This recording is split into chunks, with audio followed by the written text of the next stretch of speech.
Well, good evening, everyone. Welcome to the Global Math Department. My name is Lee Natero, and I'll be your host tonight. We're going to be hearing from Nolan Fossum. Before we begin our session, I'd like to tell you a little bit more about the Global Math Department.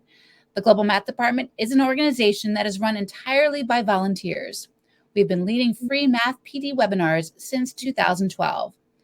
The Global Math Department is closing up shop at the end of this season. Tonight's session is our third to last webinar.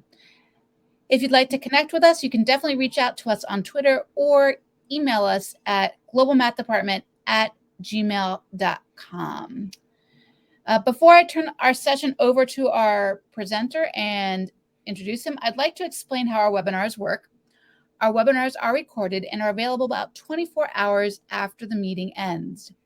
To view the recording, you can use the same link you used to get here tonight. The Global Math Department community prides itself on being friendly and supportive. The chat room is available for topical and general conversation throughout the meeting. And if the chatter gets busy, I'll be sure to catch your questions for our presenter. If you haven't already done so, please introduce yourself in the chat, telling us what you teach, where you teach, and what your Twitter handle is, if you have one. And I will say I see lots of familiar names in the list of participants this evening. So feel free to type in the chat telling us what you teach, where you teach, and what your Twitter handle is, if you have one. And if you're just joining us, feel free to click on the handouts tab at the top of the chat to download the slides from today's presentation.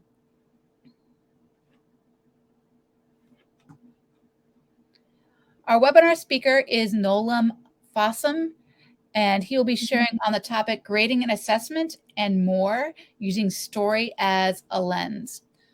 Nolan has been a mathematics teacher and leader for over 2 decades. His teaching experience ranges from middle grades through university. Nolan began facilitating professional learning experiences for teachers with the Irvine Math Project in 2004.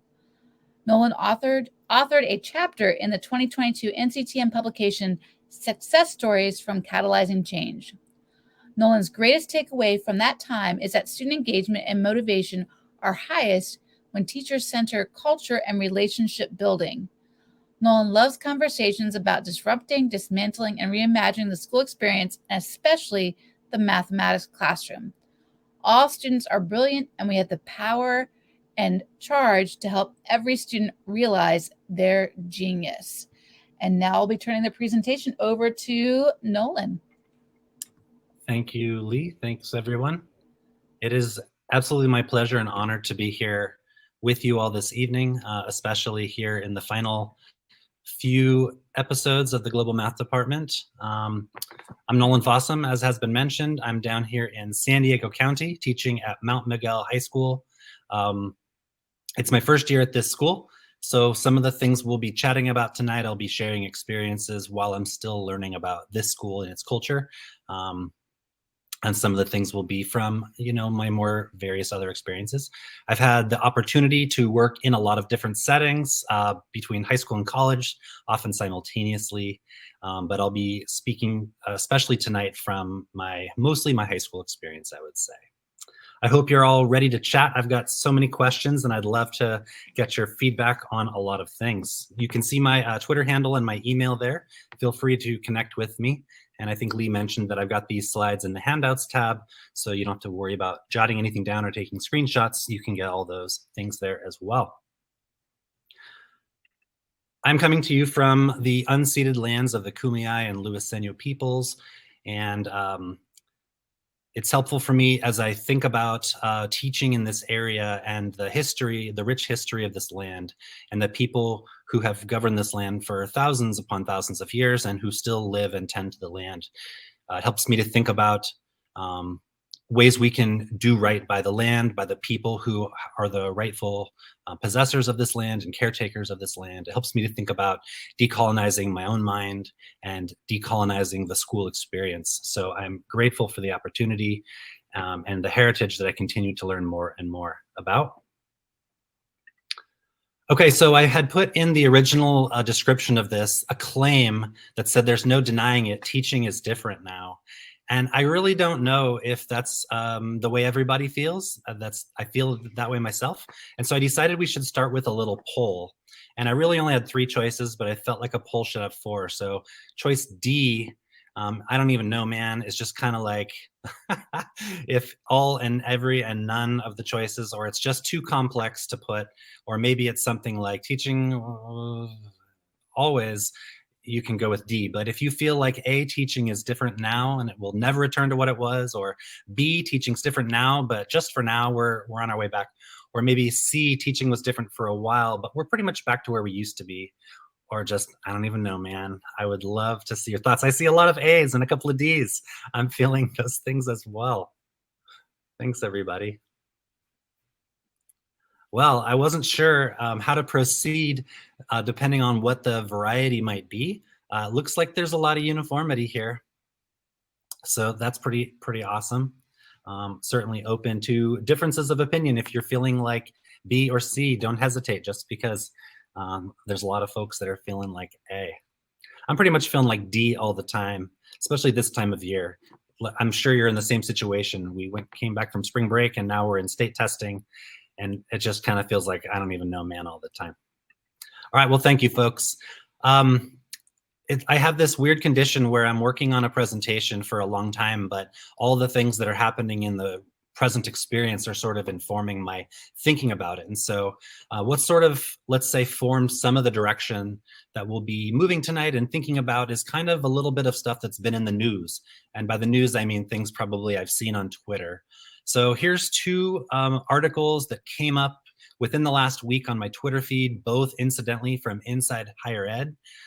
Just throw up an emoji or something in the chat if you've seen one or both of these cycling around. And I'm offering these up as a paired text in not necessarily because they're antithetical or completely different perspectives, or that it's sort of a one versus the other, but they definitely get us to this idea of the lens of story, and stories that are sort of in the minds of educators, in the minds of the public, in the minds of anyone who has some kind of interest in conversations around education. I'll just give a little brief summary of a couple of factors that I think are relevant for our conversation tonight. The top one here, getting a grasp on grade grubbing. Not a huge fan of that title. But it's sort of, I would say this article was written as a response to a circumstance that we all recognize and feel, which is we made a lot of adaptations and changes in our policies, even from a district level in 2020, 2021, especially while schools were closed and the pandemic has been raging. And so the author is sort of taking a perspective that now that we're sort of on this end of the raging pandemic, I suppose that's a phrase in quotes because there's varying opinions about where we are with all that. But let's just say schools are open, kids are back. We're sort of in a predicament, according to this author, of how do we sort of recapture the sort of spirit of where we've been or where we want to be in terms of expectations for students and their performance. And I want to say that I think the author is trying to take a nuanced approach. I think that there's aspects of which, some things in there have ruffled a few feathers. And then I've also heard some people with some really measured perspectives on this article, which has been helpful for me as reading it.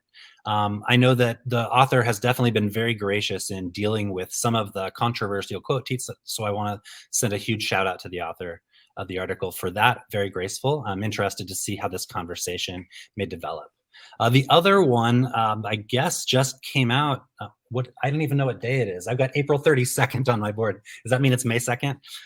So it must have been yesterday. Also from Inside Higher Ed, and the title is Guest Post, Our Grading System Gets an F. And this one has a few sort of basically, I'd say its sentiment is to talk about the role that the grade of F has on an impact on students. This one's coming from a higher ed perspective. If you were to read it, I would say that you would, as if you're a K-12 teacher, I think you'd feel much of the same things. And I would say that the general structure of that one is sort of laying out a few beliefs that are common around why higher ed professors are assigning Fs in various situations, and then sort of giving a more nuanced approach to the story that might enrich that understanding. So definitely interesting articles, food for thought. I would recommend a read if you got some time. Another one that's really been sitting with me much more than I had expected. I had actually seen someone drop as a quote in the middle of another tweet thread. And the headline comes from a Wall Street Journal article. The headline is "Schools are ditching homework and deadlines in favor of equitable grading," which is in quotation marks. And this has been tweeted out here by a group called the Fairfax County Parents Association. And they've highlighted one line that's somewhere inside of the article that says there's an apathy that pervades the entire classroom. And their tweet reads, "As more schools adopt equity grading, teachers and students have found that the changes demotivated high achievers, led to a lack of accountability, and did not prepare kids for the real world." So that's interesting. I've highlighted here on the left two quotes. One quote from a teacher that said, "They're relying on children having intrinsic motivation, and that is the furthest thing from the truth for this age group." So I want you to be thinking about these quotes and just the little pieces I'm offering here in the tweet and in these two quotes from the lens of the stories that are being told. And then there's a quote from a student, that one that was offered up in the tweet, and it was a student who said, "There's an apathy that pervades the entire classroom." So you haven't had a chance to read it. It's up to you completely if you do. I can't say I'm recommending it or not. It definitely gets my juices going. I'll leave it at that. But if you've got a reaction or you're thinking about the story that's being told by the tweet, by the headline, or by this selection of quotes, drop your thoughts in the chat. What's going through your mind right now with any of this? I'm going to wait just a moment because I hope you'll have a chance to think about it and reflect on it and just drop a little nugget for us.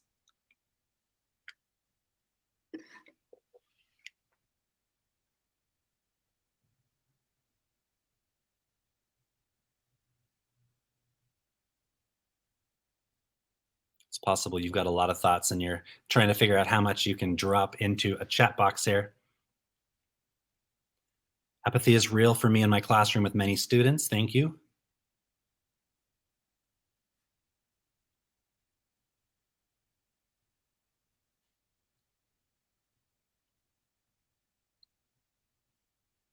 Any other thoughts folks are having as they look at the little bits offered here on this screen? We got a note that says it's a very pessimistic view of students. Apathy is often a label used to describe what is really chronic stress. That's interesting. Thanks, Liesel. Seems very deficit focused. Well, so I went down a rabbit hole, and I'm going to say that so you don't have to. I see a few more coming in. Thanks so much. One thing I'll tell you is from reading the article, I would say that the article is attempting to have what kind of looks like an unbiased reporter's view, sharing out some of the issues that some teachers or educators are feeling, also sharing some of the quotes from district folks who might be implementing or promoting this equitable grading kind of practices. But I didn't actually read it as not having a tone or an agenda, or at least a leaning, even though I think it was trying to appear fair. I will tell you that the teacher quote that I've written there on the left was the prominent tone that opened the article. And that's sort of, even the things that were sort of standing up for the reasons for equitable grading, they kind of seemed to be undermined, in my opinion, by some of the language. Here's the part I do not recommend. I went a little further and decided, because the article is interviewing a lot of folks who are in Clark County, Nevada, The teacher and the student quote are both a teacher and student in Nevada. And the Fairfax County must have picked this up because they also made a reference to Virginia having, some of the districts are working on this. And I did go down the rabbit hole and find that Fairfax County Public Schools in October of this past year, this current school year, has also implemented some equity grading practices. And so this Fairfax County Parents Association's pinned tweet says that they're a nonpartisan children first organization. And if you were to go and read more of that information, I think you'd find that that's not exactly the case. They're saying that they're trying to remove politics, but it feels pretty political to me. And I'm trying to read it with as much generousness as possible. So this is sort of going to frame our conversation tonight. There's a lot of stories going on right here. We've got, in my opinion, we've got stories of politicization. I'm having trouble with that word tonight.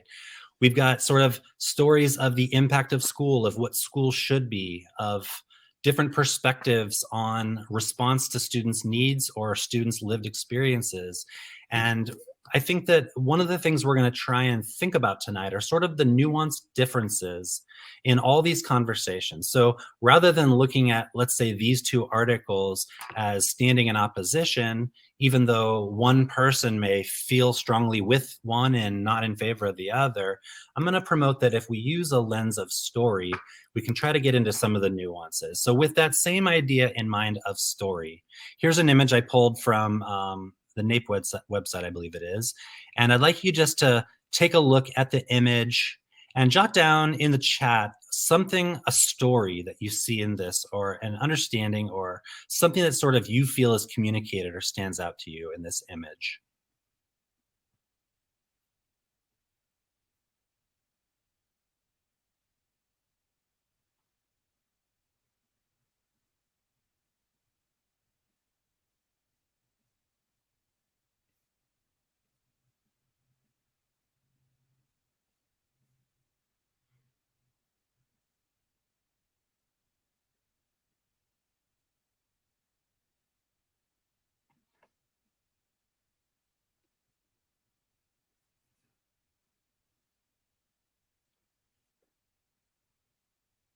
And as you're pondering that, I'm just going to mention that the graphic almost looks like I made it up, but I'm telling you it's from an official source.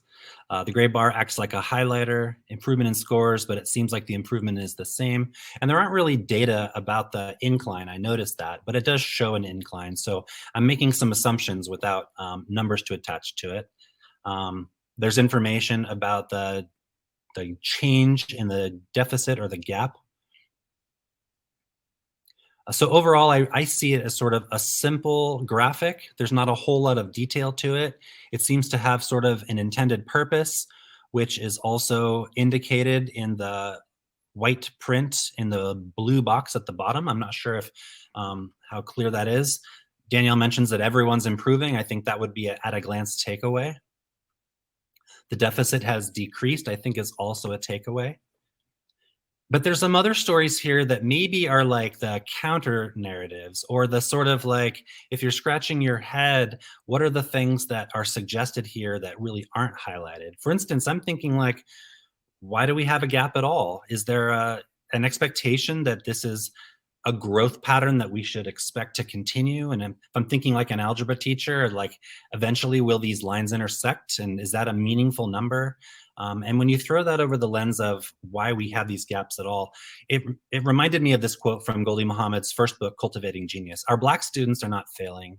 It is the systems, instruction, and standards created to monitor, control, and measure a very narrow definition of achievement that are off the mark. It's one of my favorite quotes from that book. And that's sort of one of the thoughts that isn't necessarily evident, right? The graphic, as I'm sure the purpose of the data collection in the minds of a lot of folks is just to sort of report what's happening. But there's an assumption that the gap exists and that the gap makes sense and that it's something that we have, and so therefore we're measuring it. Instead of looking maybe more critically at like, who's saying there's a gap and against what standard? And what if we considered other measures, measures that sort of maybe don't have a particular purpose? So those are sort of questions about the nuance and story that I want to keep thinking about as we move through. All right, so this is going to be one of our themes. How can the lens of story provide a helpful context for addressing the issues that we're facing as educators, especially in our current moment where there's just feels like there's noise in every direction. I agree. Teaching is difficult right now. Like, I'm struggling in my own classes. I'm finding out a lot of things aren't working. I'm thinking a lot about what I'll do differently next week, next year. And yet still, like, where am I placing, the blame? Where am I placing my attention? It's just very complex. All right, so I'm going to use as sort of vibes to get us working here, or the inspiration for sort of the thread of our talk tonight, is this quote from Dr. Gutierrez's Introduction to Rehumanizing Mathematics for Black, Indigenous, and Latinx Students. Not only do teachers need to develop specific knowledge of the mathematics they will teach, as I was reading this, I'm like, that's the easy part, right? All of us, every teacher of math is like, yeah, develop specific knowledge of the math. Like, we got that part. Here's the hard part. They also need to connect that knowledge with an understanding of their own privileges, the students they seek to serve, and the social justice goals they hold. And I feel like there's a lot there, and we'll unpack just a bit of it as we go through. We'll use those three, I'll call them bullet points, as sort of our headers for the first chunk here. I'm not good at timing things, so who knows, it may be the whole chunk. But I think there's a lot for us here, especially that last one, the social justice goals they hold. I'm thinking about the curriculum that's adopted in our district. I'm thinking about the push for adapting the curriculum that's adopted in our district, that's being done at the district level and at various sites. I'm thinking about my experience over years where that same data on the previous slide has been with us. And I'm thinking about these three things and sort of where they've shown up and where they continue to show up, and where my colleagues and I and our local department are having these conversations. And frankly, we kind of aren't. So back to this idea of having an understanding of our own privileges. Our own stories, backgrounds, biases impact the way we interact with our students. They impact the learning environment that we cultivate, the practices that we're implementing. And Dr. Yolanda Seeley Ruiz from Teachers College, Columbia University, has this quote that what teaching is to be open to other people's stories. And we're going to try and run a little video clip. If within a few seconds you don't hear anything, let us know, and then I'll just point you to it. We're going to go to the 2:01 mark. I have to unmute myself so we can hear the sound.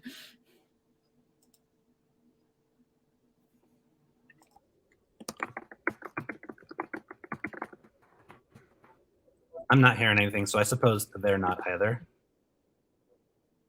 All right. Sorry about that. No worries. It's a great clip. You can search it. When you search for it, you'll see Dr. Yolanda Seeley Ruiz's name misspelled. But if you search for her name and archaeology of self, you will definitely tapping this button. You'll see that clip come up, and it's wonderful. I watch it all the time, mostly as I'm preparing, and I'm just telling you, it'll change your life. This idea of our own privileges is wrapped up in our own stories. And she's essentially saying in this video that if we as educators don't take the time to really understand our own stories, our own histories, and the things that sort of are our value system, then we have no way of knowing the harm that we might impart onto our students. And so this idea of archaeology of the self that she's developing, it's just sort of fundamental for, I think, our way of understanding our own privileges. And so I've got this idea that honoring our students' stories requires vulnerability, introspection, and intentional action on our part. And I don't think that's something we're going to get from our pacing guide. That's not something we're going to get from our curriculum guides. It's not something I'm getting from our boxed curriculum. And so this is something that we have to do, and we have to initiate in conversation with our own members. Thank you for dropping that in the chat, Lee. That link. All right, so the second point, understanding the students we seek to serve. Our students, as we know, come to us with their own mathematical identity and agencies. Those are all really complex, and they're all personal and individual. They're probably not the same in any pair of students in any given class. They all are also very nuanced. And so I'm wondering, what will these look like when they leave our class? And it's a really daunting task to think about it. I know for a lot of years I didn't. Taught my lessons, used my notes, answered questions to the best of my ability. I think I was a good educator. I made a lot of good connections, but I definitely wasn't thinking about these things. I wasn't thinking about their identities. I wasn't thinking about the identity markers that a lot of students held that weren't mine. I wasn't thinking so much about why was a certain percentage not successful. I would maybe thinking about the majority that were. And so one of the things that I've been doing a lot in the last couple of years or so is a lot of student reflections. And when our group came back from spring break, we had maybe 6 weeks or something left in the school year roughly. And I had asked them to reflect, as they sort of do, on 2 questions with some supporting information. And those questions were essentially, what grade do you think you deserve right now, like at this point, and justify? And then also, what grade are you striving for and justify? And I'll talk more about the ungrading experiences that I've been, I'll call it experimenting with in a little while when we get there. But for now, I just want you in the context of knowing that students are accustomed to having some input on their grade progress in my class. I want to share with you a bunch of responses. And with each one, we'll take just a moment, but be thinking about the stories that are told through these responses. I hope they're readable, but I'll kind of read through them. I currently deserve B. I deserve this grade because I do my work, but I'm on my phone a lot, so it can't be an A. I'm striving for an A. I will stop using the phone in class so much. So if anything's jumping out at you, feel free to drop it in the chat or just sort of keep it on the inside if you wish, but be thinking about the stories that are communicated through this. Essentially, I'm calling it a conversation from the student to me. I think they know I'm their audience. Here's another. I deserve an A because I turn in my assignments and I have great behavior. Also, I always pay attention and act, and I'm not on my phone. Striving for an A. Here's what I'll do. Turn in my assignments, help others, great behavior, participate. And I try to select a variety. I have a bunch, a variety here that demonstrate what I'm sort of seeing as some common threads. Deserve a C. I'm neither great or bad at math. And if you look close, I can't tell if you can see here, but I could see on this student's paper that the word great was written over the erasure of the word good.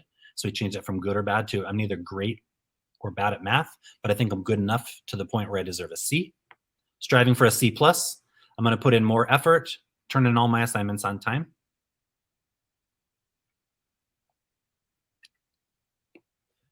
This one says I deserve a B because I'm starting to do my work. Striving for a B, I'm just going to work.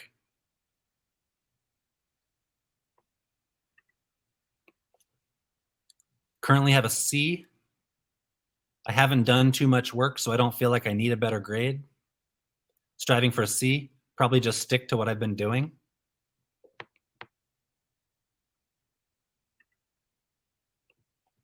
I think we just have 2 more.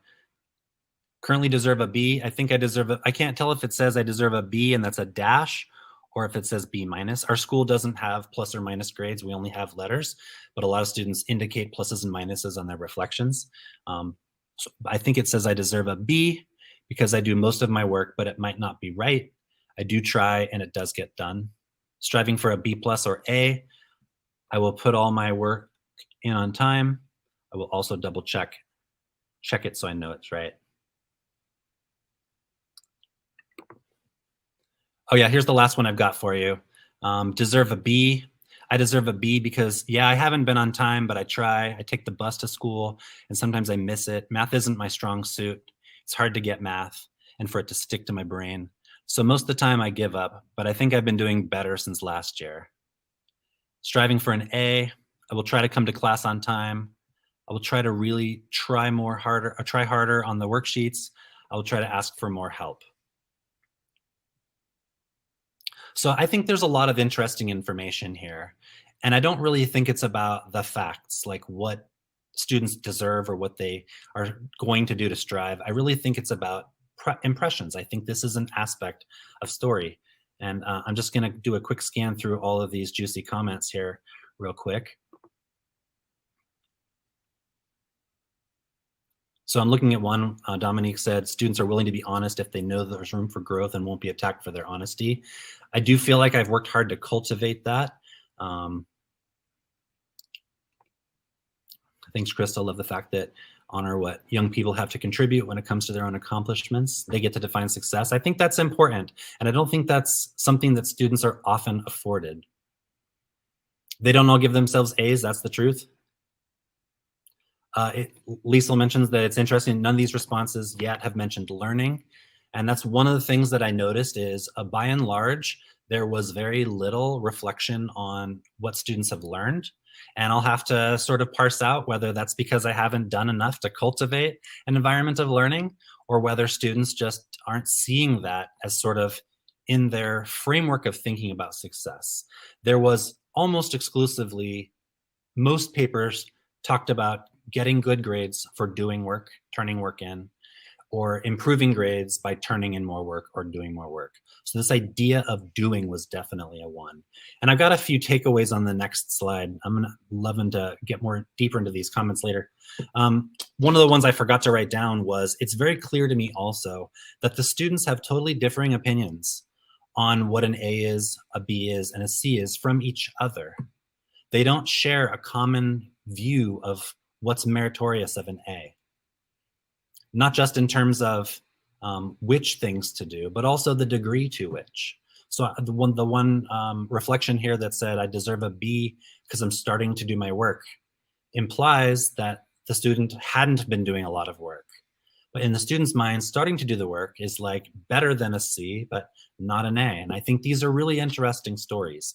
One of the things that I'm still struggling with and will continue to keep working through next year is like, how do we, and do we need to, but also how, if so, how do we find more of a common understanding? But I think it's interesting. Students, not one student, interestingly, ever compared themselves to another student and said, I'm doing these things better than other people, or I see other people doing them better than me. So I thought that was really interesting. And here's a couple other things that were my takeaways. I think I'm reading all of these as an overall portrayal of students adeptly navigating the economy of educational capital. Some people call it learning how to play the school game. And talk to anybody, and students are they're really good at knowing what they have to do in this class and how that may be different from something they have to do in another class. But that idea of recognizing that there is educational capital in terms of the things we do and the payoff we get for it in grades, and then how that may change from class to class. Students, the second one I got is students express beliefs that mirror messages they've received. So the students who says, I can't have an A because I'm on my phone, and the student who said, I deserve an A, and part of the justification was they're not on their phone. That sounds like messaging that they've probably received from adults or from teachers. Maybe they personally think it's a distraction also. It's hard to say, but a lot of those things kind of sounded like teacher-y comments, or at least sort of the way you might acquire them into your own belief system after years and years in school. The third one to me feels contradictory a little bit, at least somewhat at odds with the first two, that students innately believe that progress is always possible. So there were very few people that didn't see their grade possibly improving, even in the last 5 or 6 weeks of the semester. Some people had it changing from a C to an A, some people from one letter to another letter. The ones who thought it should stay the same were happy where they were for the most part. No one had said, well, I don't really think my grade, there's time to improve. So I think that's interesting. I think that a lot of classroom environments and a lot of, let's say, syllabus details make it seem like it may be too late. And obviously we've all had experiences either feeling that way or with our own classes. I definitely used to use a stronger point system where it was that way at some point. It was not possible to pass. But my students generally seem to believe that it's never too late, that progress is possible. They may miss a lot of school, but now they're here and now they're doing their work. To them, that feels valuable. And I think that's really interesting. And then overall, the students are filtering the things that are happening in their classes through their own values. And so if they think it's important to get a C, but not to get a B, then they're gonna decide what it takes to get a C, and that's what they're doing. And part of that navigating the economy is if they're doing what they think is right and it isn't getting them there, then they'll do some more. And I noticed some students will say, oh, I backed off a little bit because I was happy with my grade, but now that I see it's going down, then I'm starting to think about it again. So I think all of these are really interesting thoughts. And it tells me that this idea of honoring our students' stories requires an investment of our time and our priorities. If we aren't asking and if we aren't listening and having the opportunities to interact with these thoughts, then how do we know? And what are we missing? All right, so finally, the social justice goals we hold, that third one. I'm wondering what social justice goals we do hold. Please drop yours in the chat. I'm wondering where they manifest in our practice. I'm thinking about in my own experience, like who are my partners? I certainly gain a lot from all y'all on Twitter. Sometimes I have more Twitter homies to break these things down with, some locally and some abroad, like far away, but not maybe necessarily as many in my building. And this one's personal, so you may not wish to type something in the chat, but I'm thinking about the social justice goals that we hold. Here's an image that's been rendered by someone who was referring to Rico Gutstein's model of teaching mathematics for social justice. This same image is actually shows up in the recent publication. I'm just going to flip here real quick because the title's long. High School Mathematics Lessons to Explore, Understand, and Respond to Social Injustice. We'll go back to that. And interestingly, the two images are rendered differently, but the social justice pedagogical goals, reading the world with mathematics, writing the world with mathematics, developing positive cultural and social identities. And then the mathematics pedagogical goals is reading the mathematical world. And I like that juxtaposition of the first two goals in each column. Succeeding academically in the traditional sense. We know that's important. Success in school matters for opportunities. The system exists. And changing one's orientation to mathematics. And I'm still trying to think about if these things are important and we need to attend to them, then how are we doing it?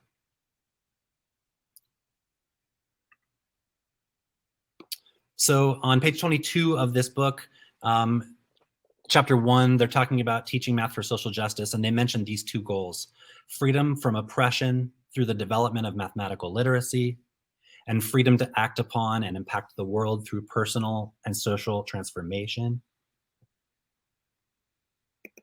And it gets me thinking that for many students, school mathematics is an oppressive system. So if our goal is to be thinking about social justice as goals for students, oftentimes I'm like, how can I take my upcoming unit on quadratics and find a way to bring in a nice social justice component? And I think we often struggle with that idea of taking our curriculum, taking our pacing guide, and thinking about how we can add a layer of it. To me, this sounds, I'm going to go back to this slide for a minute. These two bullet points to here, to me, don't sound like a lesson or a lesson add-on as much as they kind of sound like a unit or a framework. And that's not something that I have readily available to me. It's not something that's created and ready to go. It may be in some school sites or districts, but in the ones I've been in here in Southern California, it hasn't been. And so I'm trying to rethink some of these things. And I'm trying to also think that they don't necessarily have to deal with larger crises in the world that adults are thinking about. How can we bring these relevant to what's happening in the lives of our own students? And one of the things that's happening in the lives of all of our students is school. So I feel like there's places to address this, even in the context of the students' lived experiences in school. So then about grading, I'll share a little bit of my experience here. And I'm not here to tell you how to grade or what you should be doing differently than you are. I have so many questions, but I did embark 2 or 3 years ago on an ungrading journey that I'm still on. And I was willing to bumble and stumble my way through it, to try everything and anything without knowing how it was going to work, without being fully prepared, without knowing the ifs, ands, and evens in the questions, but just to start seeing so I could learn from students. And I'm learning a lot. I'm going to share just briefly, for the sake of time, a little bit about some of the successes and flops. I definitely noticed that my students are less stressed, and they report it in surveys and in other things, Google Forms and stuff. They report being less stressed in my class. I also was curious, like, are they just unstressed about school? And the students expressed having high stress generally, more or less continual worry about their grade performance in school, but also feeling a lot less of it in my class. And that's awesome, but also like, why? Like maybe I'm not providing enough rigor, whatever that is. So I just offer that to you as the ungrading experiences that I've been working on this year and last year especially are providing an environment of less stress. I think that's interesting. I definitely see increased engagement for learning. Not everybody's engaged in learning. Some students aren't engaging in the learning process. And so I'm thinking about why is that the case? I have very much reduced striving for points. I still have students asking, how many points is this worth? Or if I don't do this, will I lose points? Or if I'm absent and I don't have the activity, will I lose points? We don't have points. But some students are still sort of in a point earning mode. But a lot of students I can see are not talking about points in the way that they used to earlier in the year. If they're engaging in an activity, they're more or less in a learning space. Along with that, I'm also seeing more people willing to make mistakes, more people willing to adapt to some tasks when they're not sure, to put down partial things, engaging in more conversation or asking for more help. I think part of it, and not everybody is, and not all the time, but I think it's greater in some ways. And I think part of that is because they're not feeling like there's points on the line. So that's pretty cool. Also, the off-task behavior is more evident because there aren't necessarily points lost for not doing something. Some of the students who may have historically completed things, like we read in those comments, doing things to keep their grade up, aren't maybe feeling the same pressure. And so I can see off-task behavior more clearly. So this is a lot of food for thought for me. Along with those sort of observations about student work quality, I'll call them, I definitely feel like I'm building stronger relationships. I'm more attentive. One of the pluses for me in this ungrading experience has been that I'm rethinking the things that are important and the things that we should be doing in class, because I'm spending less time thinking about the gradebook component of those things. So that's been helpful for me too, and definitely a place for a lot of growth. All right, so Goldie Mohammed's new book, Unearthing Joy, she's got a call for humanizing pedagogies as a section in her introduction. And I actually wanted to read you the larger passage, but I didn't want to type it all on the screen. So I'm going to do that. We need humanizing pedagogies that center the genius, justice, joy, love, and humanity of our children. That means we must search for and unearth ourselves and search for people, places, things, histories, movements, events, and moments that we have failed to teach because we didn't learn them ourselves. We can no longer have hidden figures. We must uncover them because we need their genius and their narratives to make us all better. The stories we teach matter.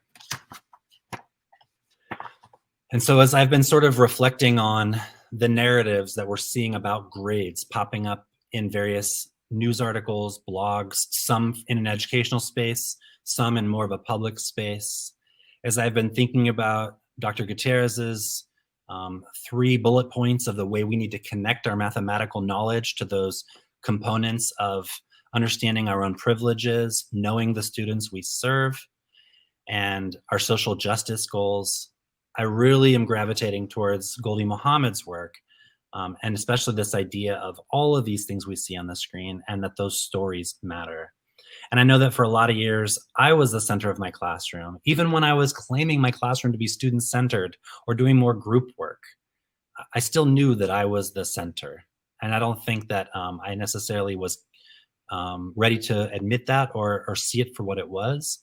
But I knew that my humor was the linchpin, and my quick wit was a way to redirect attention, and my lessons were crafted in such a way where students, were able to be functional in their groups or whatever. There was so much about my story that was at the center, and I just didn't know. I didn't even know that there were other stories that I needed to hear. And I've always had good positive rapport. Like that's always been a compliment.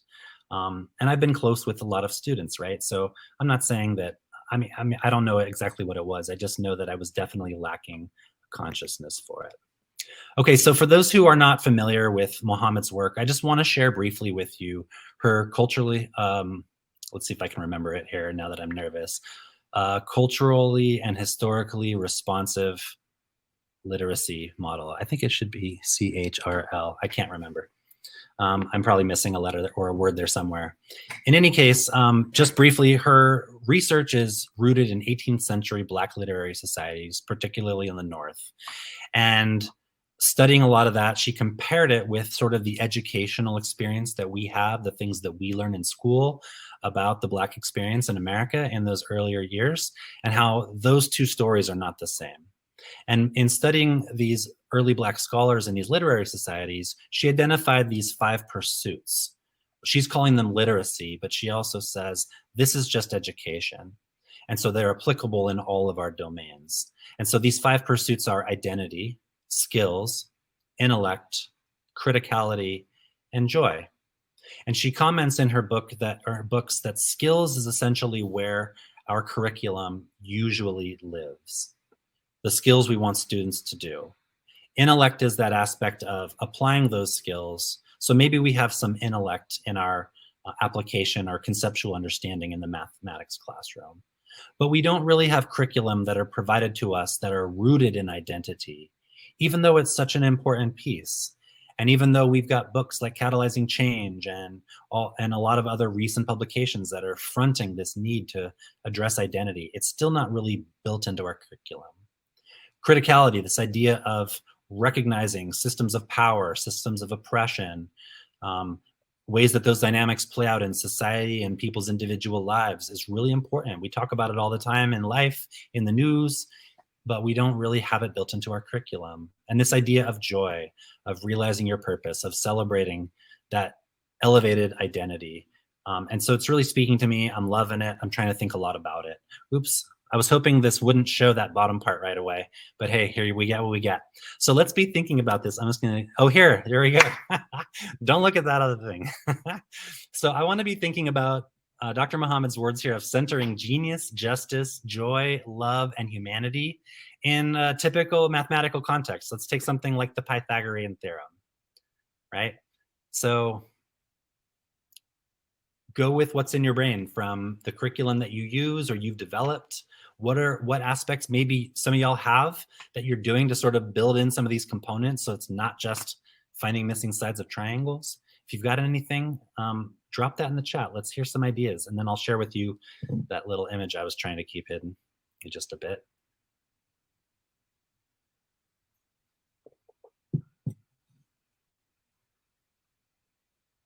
Thanks, Rebecca, for pointing out there's a middle school version of that book as well. It's got some awesome activities in it, for sure. And I believe there's also a lower elementary book as well. All right, well, our time is fleeting, so you may be thinking, you may be typing, you may just be reflecting, but here's just me jotting down some ideas, some stuff I'd like to keep developing. So this one I'm actually thinking of as a lesson, but maybe built into a larger unit. I don't think that every lesson we can necessarily do all these. And an upper one. Thanks, Nahi. That's right. There's 4. We got the white one, and then we got a lot of new ones that are more colorful covers. All right, so I'm thinking of maybe an identity goal as like students will learn about the cultural genius of early non-Western societies who advanced mathematics. That might be particularly relevant to students who don't necessarily identify in the same way that I do culturally or ethnically. Maybe students who are getting a lot of messages that mathematics was that we study or that we know about or that we hear about was developed by these guys in Europe, by these guys in Greece. Our students probably don't have much awareness that math is still a topic of study and that like lots of people are doing. But the Pythagorean theorem is one of those places, like we've even got a name, right? Skills, students will understand and analyze the Pythagorean theorem and solve problems. If this is a high school level, you might build proof of the Pythagorean into that skill. Intellect, students will learn about the histories of Pythagoras, the Pythagoreans, and the evidence of understanding and proof of the Pythagorean theorem predating Pythagoras. There's a good question here in the chat, and I'm going to do my best to address that. Criticality. Students will learn about mathematical discoveries from around the world and consider why they are not highlighted in standard curriculum. So why do we call it Pascal's triangle if it existed before Pascal and in other places? And they have there's different names for the Pythagorean theorem. There's earlier Babylonian proofs than Pythagoras, and a lot of these things could be really interesting. Art for sure, yeah, and to build joy. I wish I had a quote handy. I read one and then I didn't mark it, but also I've got like so many little tabs. This is my easy one. My blue one's got like so many tabs I can't find the quotes that I marked to find later. But part of that idea was joy wasn't just like feeling happy or having fun. It was that sort of an inner joy that we don't often talk much about in our educational settings, at least not that I can draw an easy, quick answer from. But this idea that sort of, I think of it as sort of not just, yes, culminating more in identity, but also sort of culminating all of these things, right? All of these things as sort of growing the person in their literacy or education, I feel like inspires a joy. It reinforces us. So I think that identity is a big piece. And that brings joy, especially if you are, let's say, a student with Arabic roots, and you can be looking at earlier civilizations that aren't often talked about in school and see connections to your histories in there. So I think there's a lot of aspects of joy that sort of are an umbrella for all of those other four pursuits coming to fruition.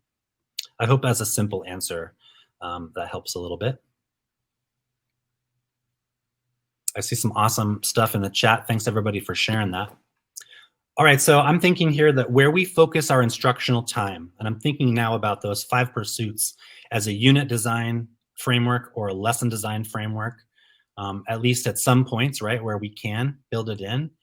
I think that communicates our value system to students. So back to this idea of grades, if the things that we're sort of highlighting as impacting their progress, their success, come back down to our standard measures of tasks and homework, quizzes, tests, and a grade book, then even those other things we're doing to sort of be more culturally responsive, or to have more experiences, or to work on students' identity and agency in mathematics, are we really communicating those as valuable?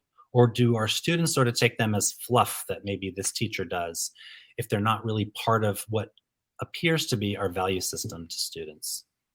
So I think about that. All right, so let's talk briefly about assessment in our final minutes here. I heard Nick Covington on a podcast. It was an older episode, but I had missed it in the summer, and he made a reference to this statement he refers to as an agitation, but he really thinks it's interesting. What if we made a better world and it didn't raise test scores? And here in testing season, I'm feeling it. I'm exhausted from tests. This week they're testing in English and I'm still exhausted. You can tell me why that's happening. I don't even know. But I also worry about them. I worry about their validity. I worry about how students will interpret their results. I worry about how the community will interpret their results. I worry about how I'll interpret their results. How will I rethink some of my other practices that I have thought were important if my test scores aren't good enough? We just live so much in this idea of assessment and then the results of that assessment as a measure. I don't know, man. I got a lot in my head. So I'm wondering, what would assessment look like if we were using Dr. Muhammad's 5 pursuits? And so I got this quote here from Reimagining the Mathematics Classroom by Ye, Ellis, and Cohn Hurtado. What purpose does assessment serve? It's not only the teacher who can engage in interpreting assessment data and guiding future actions. It's even more powerful when students develop habits of doing so. And so I'm thinking here about assessment, and I'm thinking about how I could use that 5-part CHRE framework of Dr. Muhammad's, and how would that build into assessment? And I find myself getting stuck because I'm somehow conflating that with how will I enter grades in a grade book? What percentage of each of those pursuits will matter in the grade reporting? And I really need to separate that, because assessment for grade reporting or evaluation is a whole different thing than assessment for learning. And if we want to be the teachers that are inspiring our students to be more independent, more self-affirming, to build up those habits, especially the ones that will prepare them to be successful in future educational experiences, then this quote really speaks to me that we need to be finding ways for students to be developing these self-assessment habits. It's hard to do though, right? It's really hard to do. I wasn't trained on it. I don't think I ever did it. Aside from some reflections, maybe, I'm not sure how much I get there. So thinking more about, let's say, that Pythagorean lesson, how would we assess these things? And I had a slide that didn't make it in before the final print, but some of y'all have probably seen it. It's sort of a triangle for assessment, and there's these three ideas, and there's a word that's escaping me right now, but we've got this idea of performances, conversations, performances, conversations, and observations. And I'm thinking if we're using assessment as a tool for learning, as a tool for reflection and growth, and separating this idea of the grading aspect of it, then I think that we can actually do all of these really well. We can do it in seeing students talking about their identity growth. We can obviously check skills and intellect in some of the usual ways we would on our typical instruments. But getting kids talking about math with a critical lens, like, when do we have a chance to assess that? We wouldn't even think that was an appropriate test question. How do you mark a kid's grade down if they didn't do well on that? But I think it's important. So I want to just about wrap up here with this idea of how would our assessment practices change if we didn't have to assign grades? And we do, right? We're still in a society where we do. We always will be, perhaps. But I think that we can start to think about assessment from this lens. Separate the idea of grading. Think as little about the need to put something in a grade book as possible. Maybe there's a space for more collaborative grading through conversations, shared goal setting, and those kinds of things.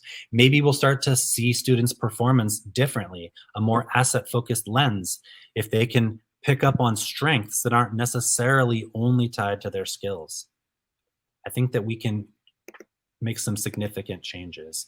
So in our final couple of minutes here, I just wanted to share briefly some of the experiences I've been having implementing portfolios. They have been a mess because I've been learning, like everything else, the hard way. Try it, and then when something doesn't go smoothly, make notes. But I have a couple examples here that were cool. You can't really see the image, but in this particular one, the students were looking at one image repeatedly, and the I don't know, what would you call it? The learning goal for the day was something like describing growing patterns with color, words, and then ultimately we added into that quantitative expressions, but that part we didn't start with. We started just with words and color. And so you can't really tell, but this first one, the student describes this as rectangles, and they're all pink. And then the second one, they're calling it squares with a row on top. So you've got a square with a pink row and a purple square with a pink row. And then this last one they're calling picture frames, where the first two are sort of trivial, but once it gets to the third and bigger, you'd have the outer perimeter would be pink and everything in the middle is purple. And so it was sort of an aspect of not just finding a pattern, but looking for multiple patterns. And the reflection that's sort of here in the students' work is something that I didn't get just from what was written on the sheet.